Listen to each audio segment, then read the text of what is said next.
ஸ்ரீமதே நிகமாந்த மகாதேசிகாய நமஹ. ஸ்ரீ பூஸ்துதியோட 15வது ஸ்லோகத்தையும் அந்த ஸ்லோகத்தோட அர்த்தத்தையும் இப்போ சேவிச்சுக்கலாம்.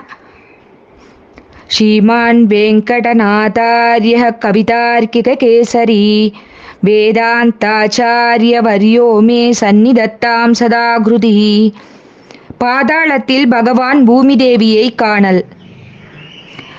பூர்வம் வராக பபுஷாம் புருஷோத்தமேன பிரீத்தேன போகி சதனே சமுதீக்ஷிதாயாஹ பாதாஹதா பிரளயபாரிதயஸ்தவாசன் உத்வாஹ மங்களவிதே ருச்சிதாமிருதங்காஹ.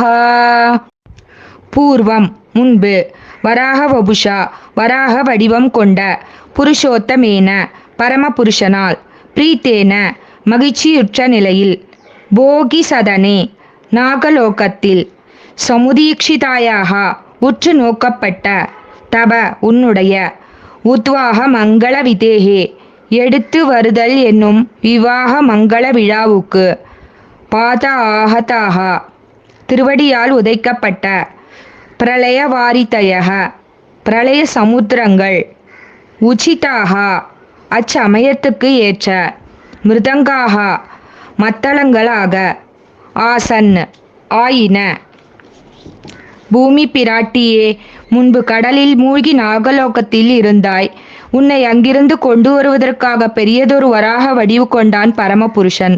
உன்னை நாகலோகத்தில் கண்டதும் அவனுக்கு மகிழ்ச்சி பொங்கியது. பிரிந்திருந்த உன்னை மீட்டு கொண்டு வருவது மறுமுறை மனம் புரிதல் போன்ற மங்கள விழாவன்றோ? விவாகத்துக்கு மத்தளம் முதலிய வாத்தியம் ஒலிப்பது வழக்கமாயிற்றே. உன்னை எம்பெருமான் மீட்டு வரும்போது உன் நாயகனது திருவடியின் உதைப்பட்ட பிரளய சமுத்திரங்களில் பேரொளி முழக்கம் உண்டாயிற்று. ஆதலின் நீ அவனுடன் கூடுதல் என்னும் மறுமண மங்கள விழாவுக்கு அக்கடல்கள் மங்களமான மிருதங்க வாத்தியங்கள் ஆயின போலும். உத்வாகம் உயரத் தூக்குதல், விவாகம் இரு பொருள்கள். கவிதார்க்கிக சிம்மாய கல்யாண குணசாலினே ஸ்ரீமதே வெங்கடேசாய வேதாந்த குரவே நமஹ. தன்யோஸ்மி.